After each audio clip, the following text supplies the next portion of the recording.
Oi, eu sou a Késia e quero compartilhar com você algo que foi minha dúvida e pode ser a sua dúvida também. Você realmente precisa de um iPad? E principalmente de um iPad Pro? Esse modelo que eu estou segurando é o iPad Pro de terceira geração com processador M1 de 11 polegadas e 128 GB de armazenamento. Ele foi lançado em abril de 2021 e eu comprei exatamente um ano depois, em abril de 2022. Ele inclusive tem o mesmo processador do MacBook M1, então a gente consegue ter um poder de processamento bom, que era o que eu queria. Qual que era o meu objetivo? Era substituir o meu computador pessoal por um iPad. Eu tinha um computador gamer, tenho ainda, ele é pesado para levar, ele é grande também, então ocupa muito espaço. E como eu costumo sair bastante, viajar algumas vezes por ano, isso facilitaria para mim, era o meu objetivo. Eu estou gravando esse vídeo em 31 de julho de 2024, então foi um pouco mais de 2 anos que eu utilizei o dispositivo. Na época, eu dava muitas aulas ao vivo e fazia também aulas gravadas. Eu usei muito para fazer roteiro de vídeo, para utilizar como eu estou usando aqui como alguns tópicos para que eu não esquecesse dos vídeos. Eu usei também para fazer edições, então edições leves no CapCut. Cheguei a usar um pouquinho do Premiere, ele funcionou super bem. Cheguei a usar também o Photoshop, funcionou super bem. Mas já vou começar então falando dos prós. A questão, como eu dava aulas, eu tinha muitos alunos, eu precisava falar nos grupos do WhatsApp, eu precisava responder Instagram, responder Facebook. A interface com o WhatsApp é muito ruim. A gente tem que logar pelo WhatsApp Web. Então esse foi um problema para mim. E como eu dava as aulas ao vivo no Meet, ele meio que ficava bem limitado à tela principal.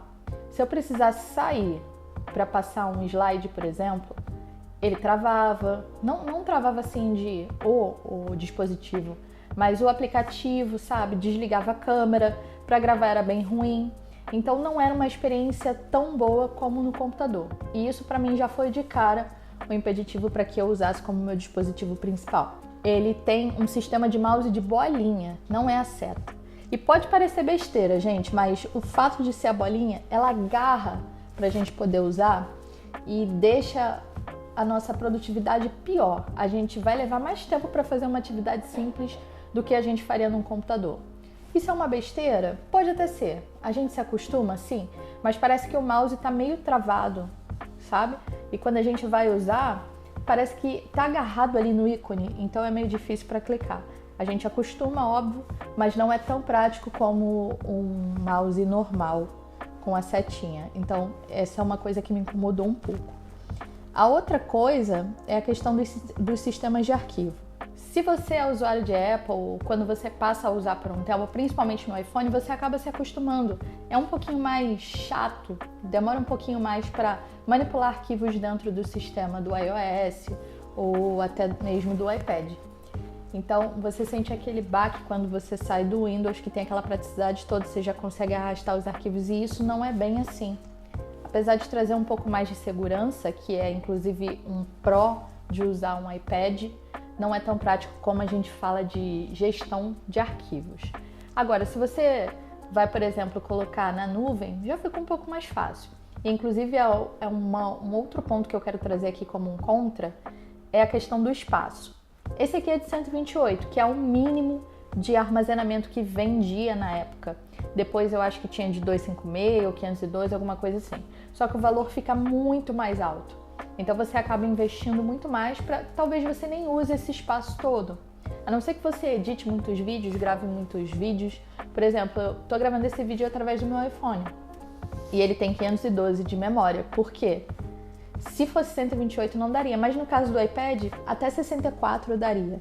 Então, você vai ter que avaliar o que você vai usar, o que você vai armazenar. Se você só vai fazer trabalhos que sejam online, você consegue, com certeza, melhorar essa questão de memória. Agora, se você vai instalar muitos aplicativos, jogos, aí eu recomendo que você tenha uma memória maior. Mas, em compensação, você pode comprar o armazenamento do próprio iCloud. Claro que você vai ter uma assinatura, mais você consegue ter esse espaço sem precisar investir tanto inicialmente num dispositivo. E a gente sabe que realmente o valor é mais alto. A questão de plugins.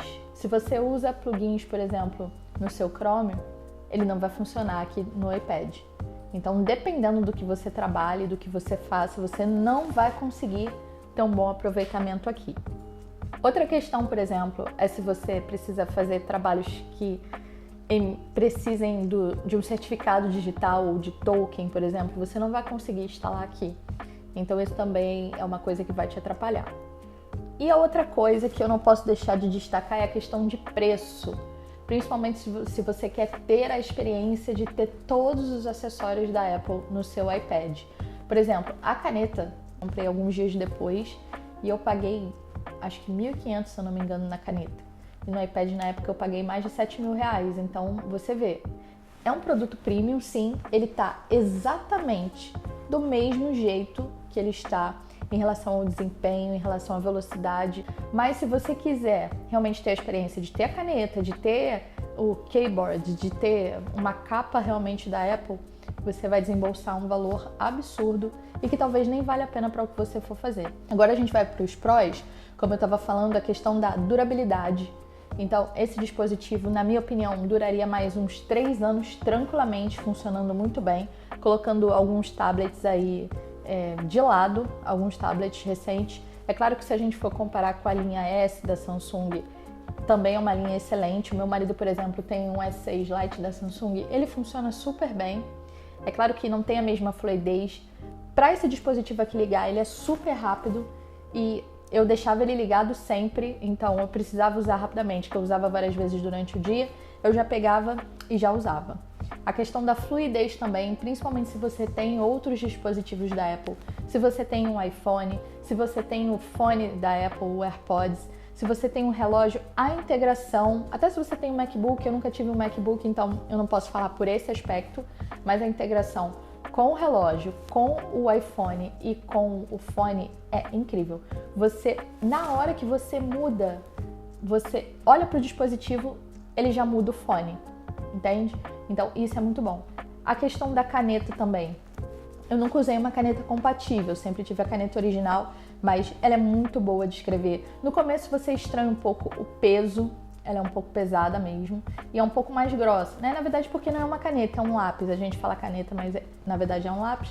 E a ideia é, principalmente para quem está desenhando, ter essa sensação. Eu prefiro a caneta da Apple do que a caneta da Samsung. Eu já acho muito fino, o ideal é que tivesse uma intermediária, na minha opinião, não tão grossa nem tão fina. Mas depois que você se acostuma, é maravilhosa. A questão da beleza também, os dispositivos são muito bonitos.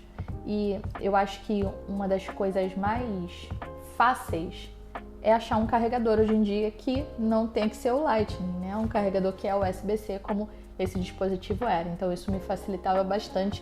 Se eu esquecesse o carregador do iPhone, por exemplo, eu não precisava ficar preocupada porque alguém provavelmente me emprestaria para carregar o iPad. Eu nunca tive o keyboard original da Apple, mas eu sempre usei com mouse e teclado. Eu comprei um hub e aí eu conseguia conectar tanto cartão de memória. Eu já cheguei a fazer edição de vídeos aqui também. Então eu pegava a minha câmera digital e eu passava para o cartão para poder ou editar direto aqui ou do próprio iPhone por AirDrop, que também é muito bom, facilita muito, já que a transferência de arquivos da Apple é bem chatinha. Então você poder transferir para cá para conseguir editar aqui é bom. A tela é maior, então te ajuda a editar mais fácil, principalmente se você usar a caneta. Eu não recomendo usar o mouse, eu acho que fica muito lento nesse processo que eu falei de cliques e tudo mais. Mas a experiência com o teclado, um outro teclado, eu já usei tanto com fio como sem fio e tinha também um mini teclado. As experiências foram muito boas.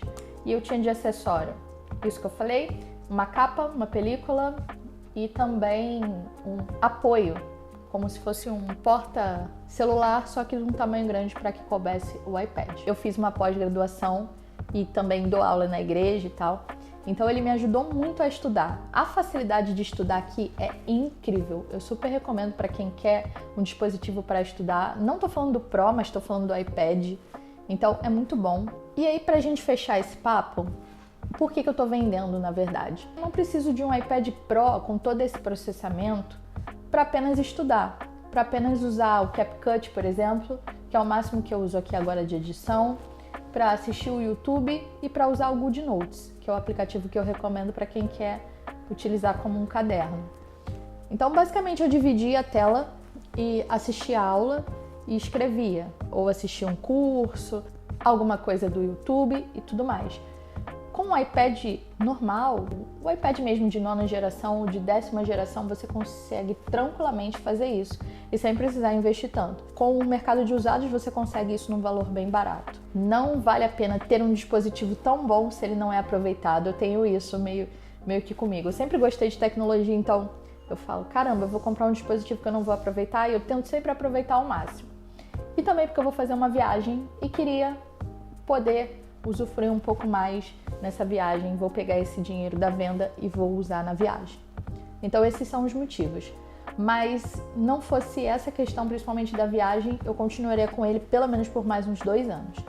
E aí é um caso muito pessoal, você precisa avaliar o que faz sentido para você. Se você tem grana para investir, por que você quer um iPad? Se é só porque é um iPad, se é só pela marca, sabe?